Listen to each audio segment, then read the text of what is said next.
Christmas Eve dinner was served to everyone except the man who paid for it. I am Edward Sullivan, and this is how my own daughter learned what deserving really means. Picture this: a beautiful Tudor style home in suburban Minneapolis, twinkling lights, honey glazed ham on the table. My daughter Ratih hosts her annual Christmas Eve gathering. Everyone gets a plate. Everyone except me. You don't deserve to eat with us, she announced. You've never contributed anything to this family. I sat there quietly, 78 years old, recently widowed, watching my only child serve dinner to her husband James, my grandchildren Max and Emma, even the neighbor, Patricia Reynolds. But not me. What Ratih didn't know was that I'd been contributing more than she could imagine. For 15 years, anonymously. And in about 2 hours, she was going to find out exactly how much. If you're watching this, please subscribe and let me know where you are watching from. Let me take you back to where this nightmare really started. 18 months ago, my wife Helen died from cancer. That's when everything changed with Ratih.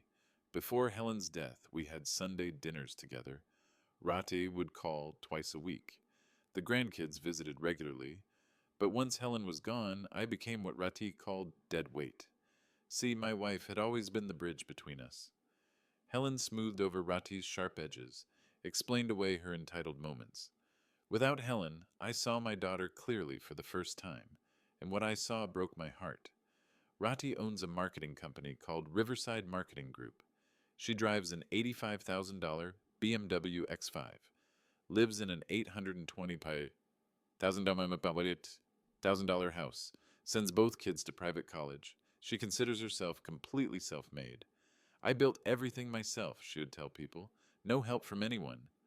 That stung, because I knew the truth. After Helen's funeral, Ratih started treating me like a charity case. She'd drop off groceries at my $1,200 a month apartment like she was doing me some grand favor. Dad, you need to be more grateful, she'd say. Not everyone has a successful daughter willing to help. Help? I wanted to laugh. What Ratih didn't know was that I owned the entire apartment building, all 16 units, had owned it for 12 years, but I never corrected her. I wanted to see who my daughter really was when she thought I had nothing. The answer was devastating. She'd complain to James about having to support me. She'd roll her eyes when I spoke. She'd change the subject whenever I mentioned Helen or our 45 years together. He's living in the past, she'd whisper to her friends. It's depressing. The worst part? She started excluding me from family events. Max's college graduation last spring? It's just for the immediate family, Dad. Emma's birthday dinner in October?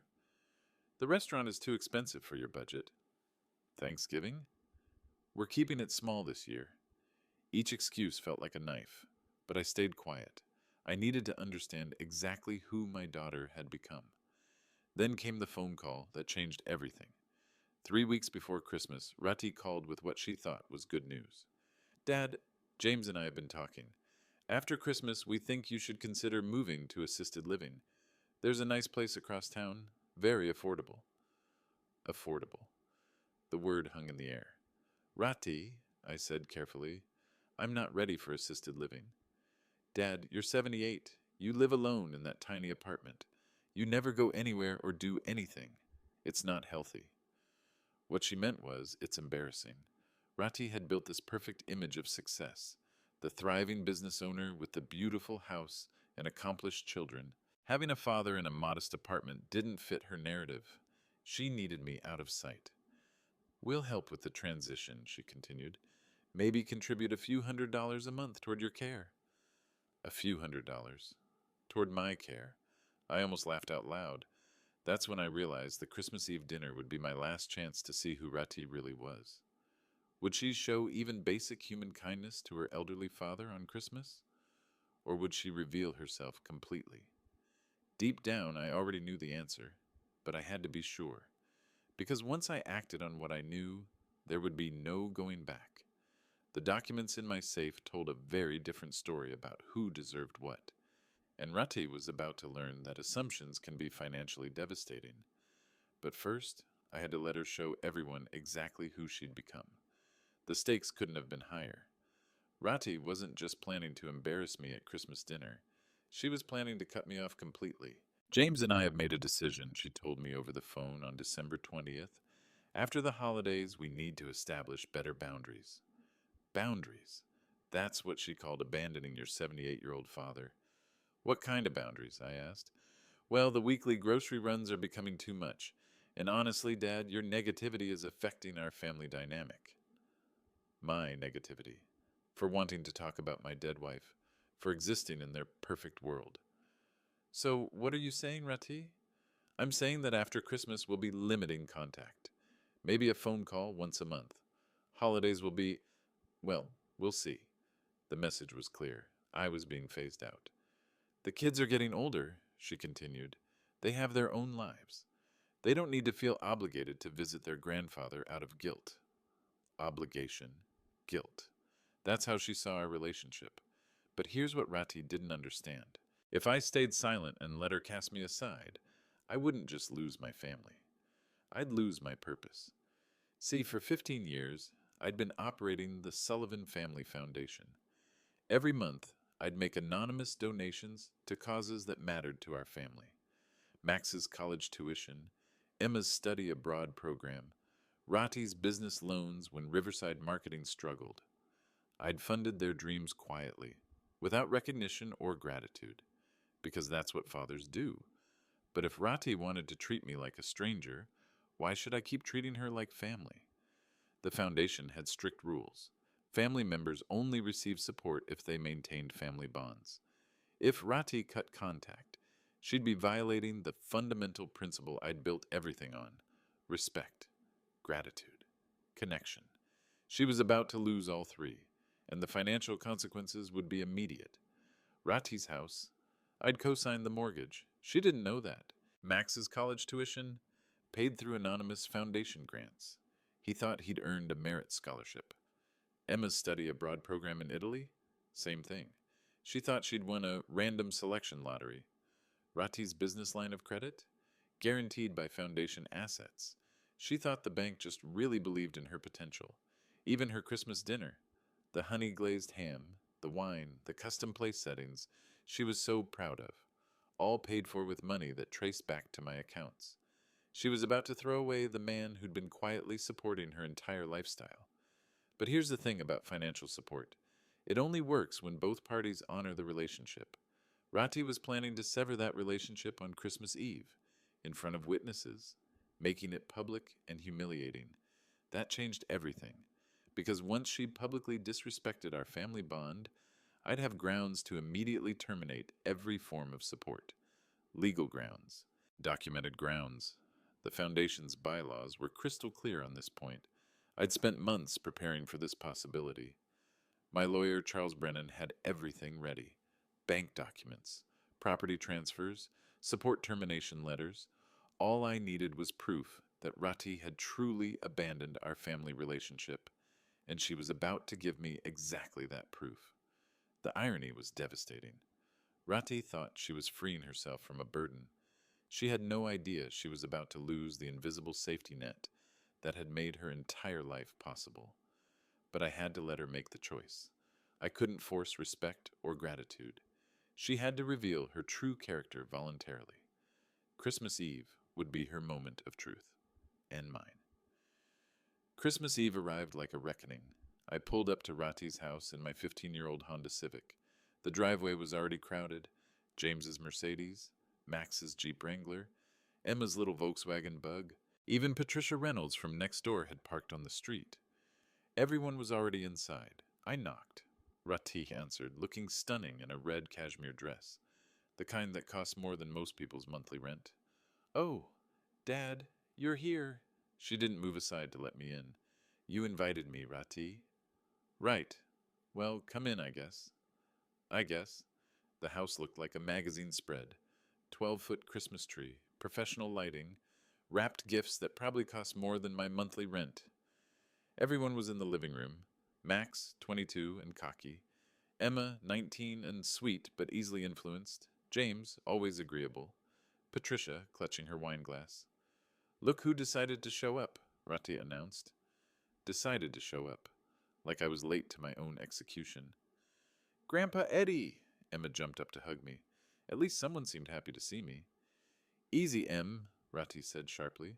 Your grandfather isn't staying long. The room went quiet. Actually, I said, I thought we were having Christmas dinner together. Ratih laughed, that bitter sound I'd been hearing more and more. Dad, let's be realistic. You don't exactly contribute to these gatherings. What do you mean? Well, you never bring anything. No gifts, no food, you just show up. Max shifted uncomfortably. Emma looked down at her hands. I brought myself, I said quietly. Right. Yourself. Your stories about Mom that make everyone sad. Your complaints about your apartment. Your general negativity. Patricia took a big sip of wine. This was getting uncomfortable. Ratih, James said softly. Maybe we should... No, James. I'm tired of pretending everything's fine. Ratih turned to face me fully. Dad, you've never owned a house, never built a business, never created anything lasting, and now you want to sit at my table like you earned it? The words hit like physical blows. I've worked my entire life, I said. Doing what? Being a janitor, living paycheck to paycheck, never planning for the future? I raised you. Mom raised me. You were just there. Max cleared his throat. Mom, that's pretty harsh. It's honest, Max. Your grandfather has never been a provider, never been successful at anything, and I'm supposed to pretend that's inspiring? She walked to the mantelpiece, straightening a framed photo of her latest business award. I built Riverside Marketing from nothing. I bought this house. I put you kids through school. I created everything you see here. She gestured around the room like a game show host. Your grandfather? He spent 78 years accomplishing nothing, and now he wants credit for showing up. The silence stretched like a wire about to snap. Ratih, I said carefully, how exactly do you think your business got started? Hard work, vision, taking risks people like you would never take. People like me? People who settle. People who accept mediocrity. People who think the world owes them something just for existing. Emma was crying now, soft, quiet tears. Dad, Ratih continued, I love you, but I won't teach my children that failure deserves rewards. What about respect? I asked. Respect is earned. How? By building something, by creating value, by proving you matter. Patricia set down her wineglass with a loud clink. And you don't think I matter? I asked. Ratih paused. For just a moment, I saw a flicker of uncertainty. Then it was gone. Dad, you matter to me as my father. But let's not pretend you've been some kind of provider or leader. You've been adequate. Adequate. 78 years, 45-year marriage, raising a daughter who became successful enough to live in an $800,000 house. Adequate. I felt something cold settle in my chest. Not anger, something much more dangerous. Clarity. Ratih, I said, what would you say if I told you that you're wrong about everything? She laughed again. I'd say prove it. I reached into my jacket pocket and pulled out my phone. Careful what you ask for. The room held its breath. Ratih had just given me exactly what I needed. A direct challenge, in front of witnesses. Now came the interesting part. Ratih was on a roll now. Success had made her drunk on her own story. You want to know what I've built, Dad? Let me walk you through it. She gestured toward the living room like a museum curator. This house, $800,000, $20,000. I qualified for the mortgage myself. No co-signers, no help. I nodded thoughtfully. The business started with a $50,000 loan, paid it back in 18 months. Now Riverside Marketing has 12 employees, an annual revenue of $600,000. Impressive, I said. Max's college? Northwestern University, $68,000 a year. Never missed a payment. Max looked uncomfortable. Mom, maybe we don't need to... Emma's study abroad program? $15,000. Paid in full. Emma was still crying quietly. The cars, the vacations, the private schools before college, everything you see here, I earned it. James shifted in his chair. Even he seemed embarrassed by the display. Dad, I'm not trying to hurt your feelings, but you asked about respect. This is what earning respect looks like. She walked to a glass display case containing her business awards. Entrepreneur of the Year 2019, Rising Star Award 2020, Best Small Business Twin Cities Chamber of Commerce 2021. I pulled out my phone and scrolled to my contacts. Ratih, can I ask you something? Sure. When you got that initial $50,000 loan, what convinced the bank to approve it? She paused. My business plan, my credentials, my potential. No other factors? Like what? Collateral, guarantees, things like that. Ratih's confidence flickered for just a second. The bank believed in my vision. Right. In Max's college scholarship? Max looked up sharply. What about it? Just curious how he qualified. Northwestern's pretty selective with merit aid. He earned it, Ratih said quickly. Good grades, test scores. Of course. In Emma's study abroad lottery? Emma wiped her eyes. What do you mean, Grandpa? The random selection that got you into the Florence program. What were the odds on that? I don't know. They just said I was selected. Ratih was watching me more carefully now. Dad, what are you getting at? I scrolled through my phone, looking for a specific contact. Just trying to understand how all these good things happened to one family. Hard work, Ratih said firmly. And planning. Absolutely. Speaking of planning, I found the contact I was looking for. Charles Brennan. Ratih, do you remember my friend Charles? Charles Brennan? Your lawyer friend? The old guy? That's him. We've worked together for about 15 years now. I hit dial. Charles answered on the second ring. Edward, how's Christmas Eve treating you? I put the phone on speaker. Hi, Charles. I'm here with Ratih and the family. I was just telling them about some of the work we've done together. Ratih's eyes narrowed. Oh? Charles's voice filled the room. The foundation work? Patricia Reynolds leaned forward. This was getting interesting. Among other things, I said. Charles, remind me, what was the total value of grants the Sullivan Family Foundation distributed last year? Silence fell like a curtain. Well, let me see. Approximately $460,000. Education grants, business development loans, housing assistance. Ratih's face had gone pale. And how long has the foundation been operating?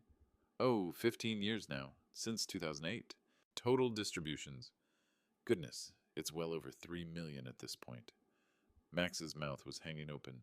Charles, thanks. I'll call you later. I hung up. The room was dead quiet. Dad, Ratih said slowly. What foundation? The Sullivan Family Foundation. I've been running it since you graduated college. Running what with what money? I smiled. The first genuine smile I'd felt all evening. Ratih, what would you say if I told you that your entire life has been built on anonymous gifts from that foundation? Her face was cycling through confusion, disbelief, and the first hints of panic. That's impossible. Is it? You live in a $1,200 apartment. I do. It's a very nice apartment. I own the building. James made a small choking sound. You own 16 units. Bought it 12 years ago. Charles handled the paperwork. I looked around the room. Everyone was staring at me like I'd just announced I was an alien. Ratih, you said respect is earned by building something, by creating value. I paused. What if I told you I've been building something for 15 years? Something that's been supporting this family in ways you never imagined? Ratih's hands were shaking. The foundation of her entire worldview was about to crumble. And we were just getting started. Ratih recovered quickly. Success had taught her to fight when cornered. Dad, I don't know what game you're playing, but it's not funny. No game, Ratih. You're claiming you've been secretly rich this whole time? I'm claiming I've been secretly generous this whole time. She laughed, but it sounded forced now. Okay, let's say this fantasy's true. Let's say you've been hiding money. That makes it worse, not better. How so? You let me struggle. You watched me work 18-hour days building my business. You watched me stress over mortgage payments. You let me think I was doing it all alone. The room was riveted. Patricia had abandoned any pretense of not eavesdropping. Ratih, did you struggle? Yes. Really? Because from where I'm sitting, everything worked out pretty smoothly for you. Because I made it work. Right. The bank loan that got approved despite your limited credit history? That was all you? Ratih's jaw tightened. The scholarship Max received even though his SAT scores were good, but not exceptional. Pure merit? Max shifted uncomfortably. Mom, what's he talking about? The study abroad program Emma got into despite applying after the deadline. Just luck? Emma looked between us, confused and scared. Dad, stop, Ratih said sharply. Stop what? Stop asking questions? Stop connecting dots? Stop embarrassing yourself with these ridiculous claims. I stood up slowly. At 78, sudden movements weren't my friend. Ratih, you said I've never contributed anything to this family. You haven't. You said I've never built anything lasting. You haven't. You said I've never provided for anyone. That's right. The room was so quiet, I could hear the Christmas tree lights humming. And you said all of this in front of your children, your husband, and your neighbor. Because it's true. I nodded. Okay then, let's make this public. I pulled out my phone again. What are you doing? Ratih asked Dad. Calling the bank. Your bank. Her face went white. First National Trust, right? Where you have your business line of credit? Dad, don't. I think it's time they knew that the Sullivan Family Foundation is withdrawing its guarantee on your loans. What guarantee? James spoke for the first time in 20 minutes. Ratih grabbed for my phone. Dad, stop! I held it out of reach. Ratih, you just spent 20 minutes explaining to everyone how you built this life independently, without help, without support, without contributions from your adequate father. Patricia was sitting on the edge of her chair now. So let's test that independence. You wouldn't. Wouldn't what? Wouldn't stop supporting someone who doesn't want my support? Max stood up. What's going on? What guarantee? Your grandfather, Ratih said desperately, is having some kind of episode. Am I? Charles seemed pretty coherent when he mentioned $3 million in grants. Emma was crying harder now. Grandpa, I don't understand. It's simple, sweetheart. Your mother believes your family succeeded without help from me. She's about to find out if that's true. I dialed First National Trust. Dad, please. Ratih's voice cracked. Please what? Please continue pretending I don't exist? Please keep funding your lifestyle while you call me worthless? The bank answered. First National Trust, customer service. This is Edward Sullivan from the Sullivan Family Foundation. I need to speak to someone about withdrawing loan guarantees. Ratih lunged for the phone again. Hang up! Why? If you don't need my help, this call shouldn't matter. James was standing now too. Ratih, what loan guarantees? It's nothing, she said frantically. Dad's confused. Mr. Sullivan, this is Jennifer. How can I help you? I looked directly at Ratih. Jennifer, I need to remove the foundation's guarantor on the business line of credit for Riverside Marketing Group. Account holder, Ratih Sullivan. Oh, let me pull up that account. Yes, I see it here. The $200,000 line of credit, guaranteed by the Sullivan Family Foundation. Ratih made a strangled sound. 200,000? James whispered. How quickly can you process the guarantee removal? I asked. Well, we'd need to notify the account holder and assess whether the business can qualify for the credit independently. Ratih was shaking her head frantically. What happens if they can't qualify? The line of credit would be frozen pending full repayment or new collateral. Ratih grabbed the phone from my hand and hung up. The room exploded. Mom, what is happening? Max demanded. Grandpa, are you really rich? Emma asked through her tears.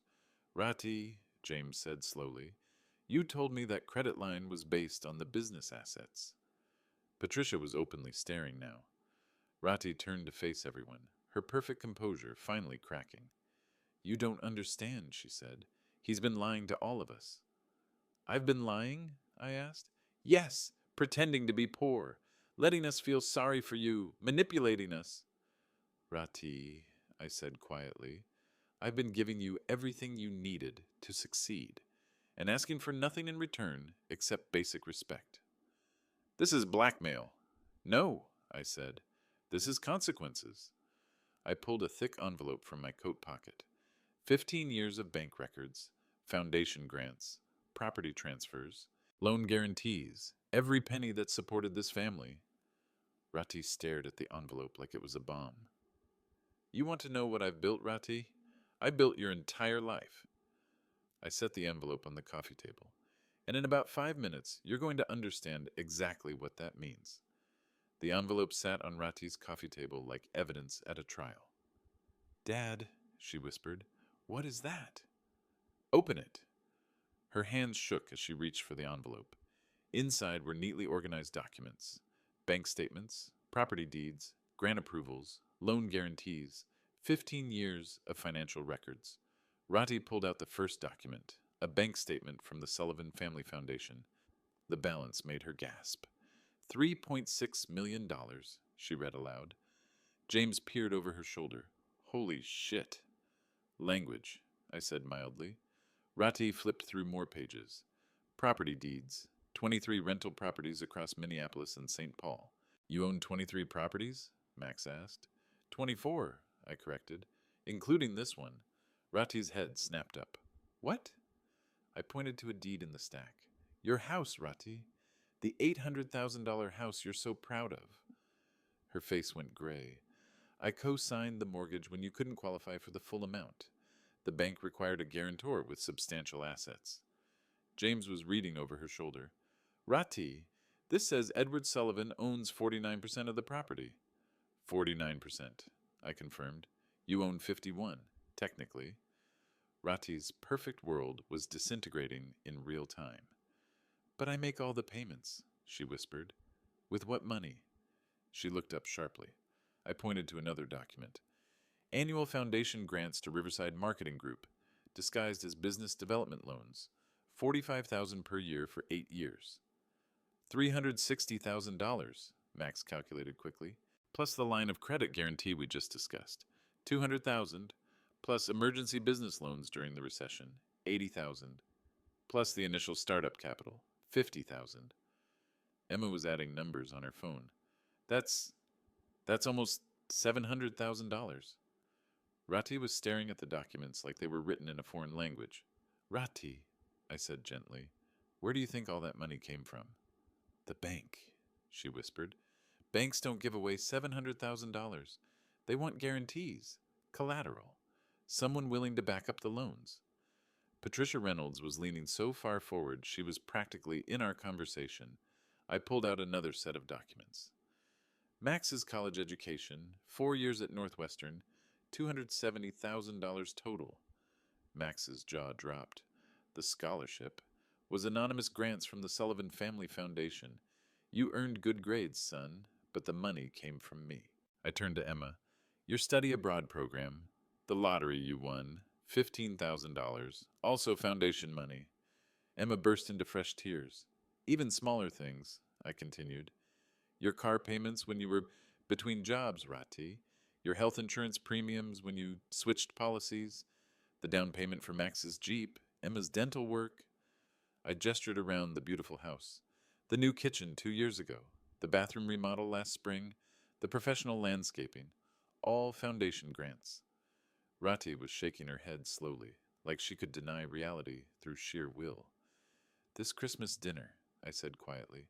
The honey-glazed ham, the wine, the custom place settings you're so proud of. Your credit card statement will show a charge to the foundation account. The room was dead silent, except for Emma's quiet sobbing. For 15 years, Ratih, every major expense in your life has been quietly supported by money from me. I stood up and walked to her display case of business awards. Entrepreneur of the Year, built with foundation loans. Rising Star Award, achieved with foundation backing. Best Small Business, funded with foundation guarantees. I turned back to face the room. You asked me what I've built, Ratih. I built you. I built your business. I built this house. I built your children's education. Ratih finally found her voice. Why? She whispered. Because you're my daughter. Because I wanted you to succeed. Because that's what fathers do. But why hide it? Because I wanted you to feel proud of your accomplishments. I wanted you to believe in yourself. You lied to us, James said. I supported you quietly. There's a difference. Max was studying the bank statements.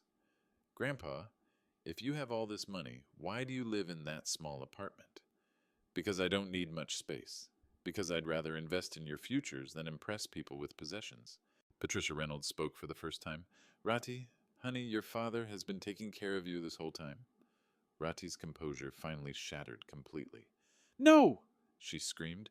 I worked for everything. I earned it. You did work, I said. You did earn success, but you didn't do it alone. You made me look like a fool. Ratih, I made you successful. You chose to look like a fool. The truth hit the room like a physical force. Everything Ratih had bragged about, every achievement she'd used to diminish me, every piece of evidence that she was better than her adequate father, all of it built on my money, my planning, my love, and she'd spent the evening throwing it all back in my face. The question now, I said quietly, is what happens next. I reached into my coat and pulled out a phone. This is Charles Brennan's direct number. One call terminates every foundation grant, every loan guarantee, every form of support. Ratih stared at the phone in horror. Or, I continued, we can have a conversation about respect, about gratitude, about what family really means. Dad, she whispered, please don't. Please don't what, Ratih? Please don't stop pretending I'm worthless. Please don't require basic human decency from my own daughter. Max stood up slowly. Mom, he said quietly, you need to apologize. Ratih looked at her son like he'd slapped her. Max, apologize right now to Grandpa. Emma nodded through her tears. Mom, how could you be so mean to him? Even James was shaking his head. Ratih, this is really bad. Ratih looked around the room, at her family, at her neighbor, at the documents that proved her entire life was built on lies, at the 78-year-old man she'd just called worthless, the man who'd been quietly building her world for 15 years.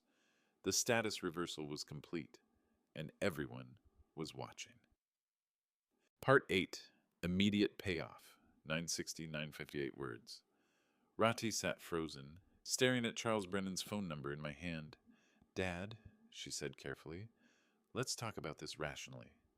Rationally? Like denying your father dinner on Christmas Eve?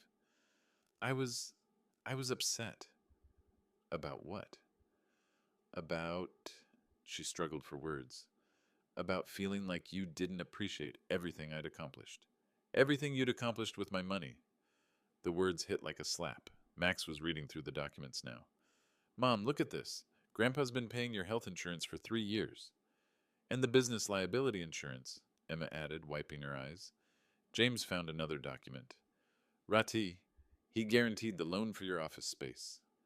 Each revelation was another nail in the coffin of Ratih's independence story. Dad, she said desperately, I didn't know. That's not an excuse for cruelty, Ratih. I'm sorry. Are you, or are you just scared? Patricia Reynolds set down her wineglass with a clink. Edward, what are you going to do? I looked around the room, at Max, reading financial documents with growing shock, at Emma, grinning for her grandfather and her mother, at James, realizing his comfortable life was built on lies, at Ratih, finally understanding that actions have consequences. I'm going to do what any reasonable person would do when they're told they're worthless. I dialed Charles Brennan. Dad, no!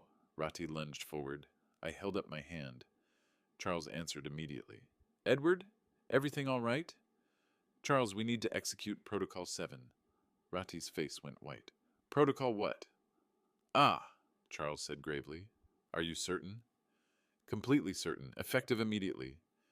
Dad, please, Ratih was crying now. Don't do this. What's Protocol 7? Max asked. Charles's voice filled the room through the speaker. Protocol 7 terminates all Foundation support for family members who violate the Respect Clause. The what clause? James asked. The Sullivan Family Foundation Charter requires family members to maintain basic respect and gratitude toward Foundation leadership. Violation results in immediate termination of all benefits. I looked directly at Ratih. Calling your father worthless at Christmas dinner constitutes a pretty clear violation. Charles, I continued, please begin immediate termination of the following. The Riverside marketing line of credit guarantee, Max's Northwestern education grants, Emma's study abroad funding, the mortgage co-signature on 47 Maple Street. Dad, stop! Ratih was sobbing now. The business development loans, the health insurance subsidies, the emergency fund access. Please, she whispered. And Charles, please prepare eviction notices for any family members residing in Foundation-owned properties. The room erupted. Eviction! James shouted. You can't do this, Ratih screamed. I can. I am. Charles? I'll have the paperwork ready within the hour, Edward. Banks will be notified tomorrow morning. Max stood up, his face pale. Grandpa, what about college? What about it, Max? I have one semester left. You do, and you can finish it the same way millions of other students do, with loans and hard work.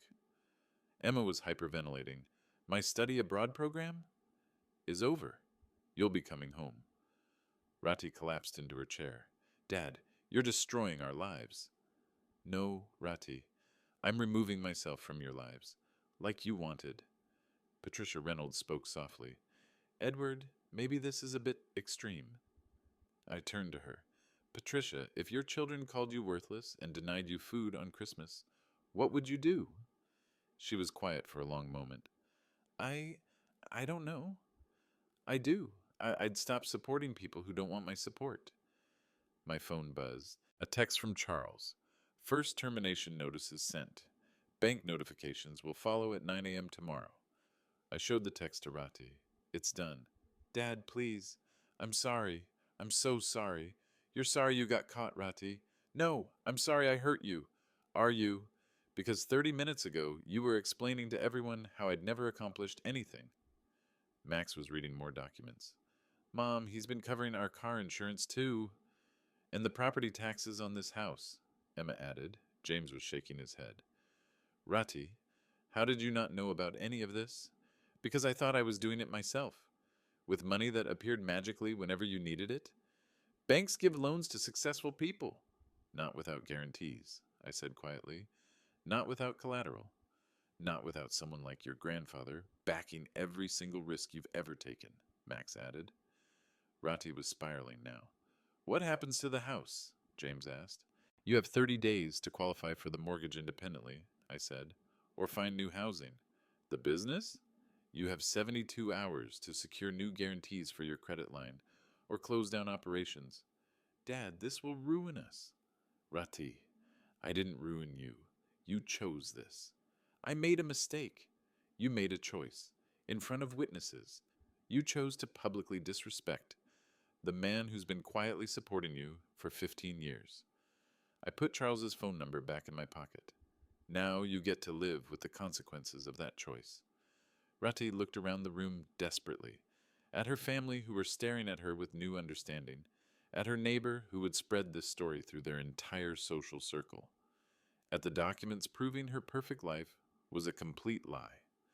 The quiet man she'd called worthless had just revealed himself as the architect of everything she valued. And then he'd taken it all away, in 15 minutes.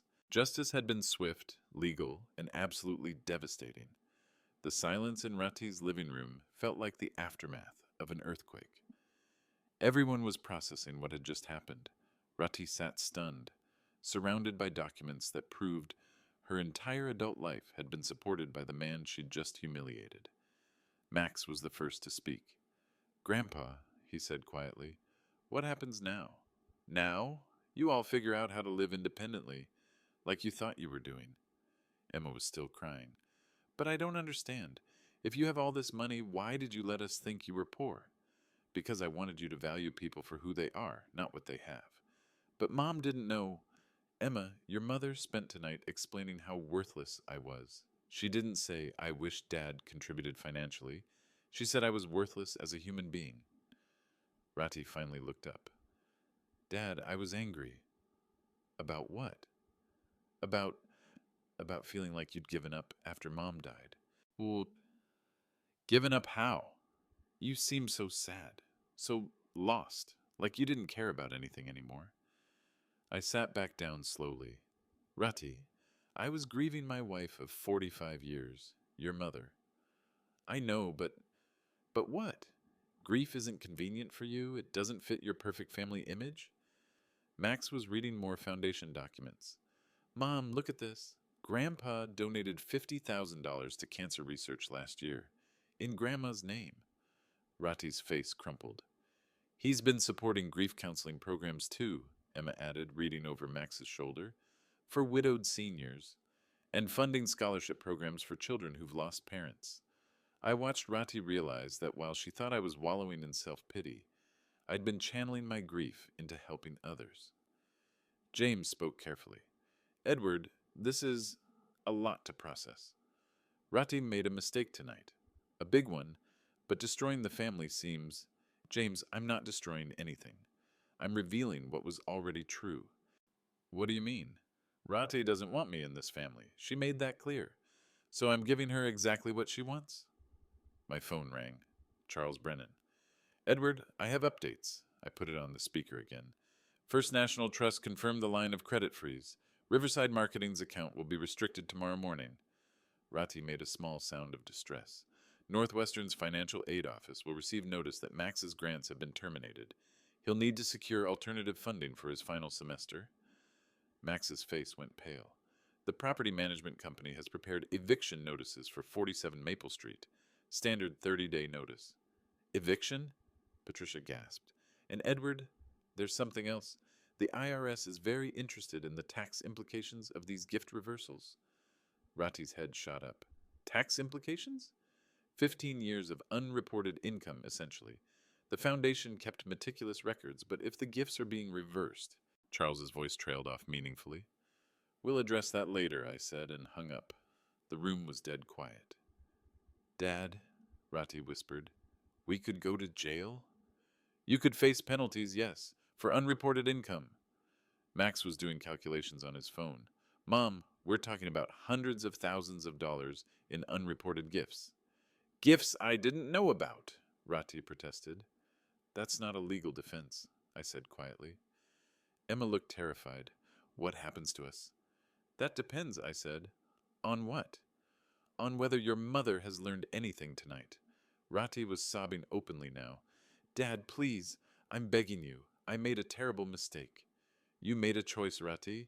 You chose to value money over family, success over respect, image over love. I can change. Can you? Yes. Prove it. She looked up, desperate hope in her eyes. How? Start by telling everyone in this room who you really are, without the foundation money, without the guaranteed loans, without the safety net. Ratih's mouth opened and closed like a fish. I don't know. That's the problem. You've lived 15 years thinking you were self-made. You have no idea who you actually are. Max stood up abruptly. Mom, I'm ashamed of you. Ratih flinched like he'd hit her. Max, Grandpa lost his wife. He's been grieving. And instead of supporting him, you decided he wasn't successful enough for your perfect family? Emma nodded through her tears. Mom, Grandpa has been taking care of all of us this whole time. He paid for my education, my car, my study abroad, everything. And you called him worthless. Ratih looked around the room, at her children, who were seeing her clearly for the first time, at her husband, who was realizing their marriage was built on lies, at her neighbor, who would never look at her the same way. I didn't mean it, she whispered. You said it publicly, I replied. You meant it to hurt. Dad, what do I have to do to fix this? Ratih, you can't fix 15 years of taking me for granted in one conversation. But you said I could prove I've learned something. I looked at my daughter, really looked at her. She was 45 years old, successful and beautiful and completely broken. The foundation has a process for family members who want to rebuild relationships. What process? Earned forgiveness. You work without the safety net for 1 full year. You support yourself completely. No guarantees, no help, no bailouts. And then we see who you really are when you don't have my money to fall back on. Ratih was quiet for a long moment. If I do this, she said slowly, will you help us avoid the tax problems? I almost smiled. Ratih, you're negotiating? She realized what she'd done and closed her eyes. This is exactly what I'm talking about. Your first thought is still about protecting yourself, not about making amends. Max shook his head in disgust. Emma was crying again, and Ratih was finally beginning to understand the depth of what she'd lost. 3 months later, I got a phone call that changed everything. Dad, it's Ratih. I almost didn't recognize her voice. It was smaller, humbler. How are you, Ratih? I'm I'm struggling, but I'm learning. After that Christmas Eve revelation, Ratih had surprised everyone. Instead of fighting the Foundation's decisions, she'd accepted them. She'd moved into a two-bedroom apartment across town. Riverside Marketing had closed down after losing its credit line. She was working as a marketing consultant, earning about a third of her previous income. Max had finished Northwestern using student loans and a part-time job. He'd graduated with honors and a new appreciation for hard work. Emma had come home from Italy and transferred to the University of Minnesota. She was studying social work, inspired by watching her grandfather's quiet philanthropy. James had filed for divorce. He couldn't handle the transition from luxury to modest living. Dad, Ratih said, I need to tell you something. I'm listening. I applied for a job today at a nonprofit. It's a grief counseling center for seniors. I was quiet. The pay is terrible, $38,000 a year, but they help people like you were after Mom died. Ratih, I want to understand what you went through, what I should have been supporting instead of judging. For the first time in months, I felt something cracked open in my chest. Have you talked to Max and Emma? Every day, they're proud of me. For the first time in their lives, they're proud of their mother for who she is, not what she has. And how does that feel? Ratih was quiet for a long moment. Scary and wonderful. That evening, I drove to Ratih's new apartment. It was small and clean and had a tiny Christmas tree in the window. She answered the door in jeans and a sweater. No makeup, hair in a ponytail. She looked more beautiful than I'd seen her in years. Hi, Dad. Hi, sweetheart. We sat at her small kitchen table. She served coffee in mismatched mugs. I have something for you, she said. She handed me an envelope. Inside was a handwritten letter. Dad, I spent 15 years taking your love for granted. I treated your grief like an inconvenience. I called you worthless when you were the most valuable person in my life. I'm writing to ask for something I don't deserve. Forgiveness. Not because I've earned it, but because I finally understand what I lost. I lost my father, and I want him back. I read the letter twice. Ratih, you don't need my forgiveness. What? You never lost me. I was always here. She started crying. Different tears than Christmas Eve. Grateful tears. But the foundation will always be part of your life when you're ready, when you understand that family isn't about money. Dad, I'm so sorry. I know, and I'm proud of you. For what? For choosing to learn instead of blame, for taking responsibility, for showing your children what real strength looks like. Ratih wiped her eyes. The grief counseling job? Did you get it? They offered it to me today. Then congratulations. You're about to help a lot of people. We talked for 2 hours about Helen and grief and what it means to value people for who they are rather than what they provide. When I got up to leave, Ratih hugged me, really hugged me. Dad? Yes? Thank you for not giving up on me. Ratih, that's what fathers do. 6 months later, Max graduated debt-free thanks to his own hard work. Emma was thriving in her social work program. Ratih had been promoted to program director at the Grief Counseling Center. And every Sunday, we have dinner together in Ratih's small apartment with food we all contribute to, not because I require it, because they want to. Ratih learned something that Christmas Eve that I'd been trying to teach her whole life. Respect isn't about success or money or status. It's about recognizing the love that surrounds you, even when it comes quietly, even when it comes from someone who seems ordinary. Family isn't about what you can get from each other. It's about what you choose to give. And sometimes the most valuable gifts are invisible until they're taken away. Ratih deserved to learn that lesson, even if it cost her everything to understand it. But in the end, she got something better than her old life back. She got her family back. the real one. If you've watched this far, thank you for listening to my story. And remember, the people who love you quietly might be doing more than you know. Don't wait until Christmas Eve to find out.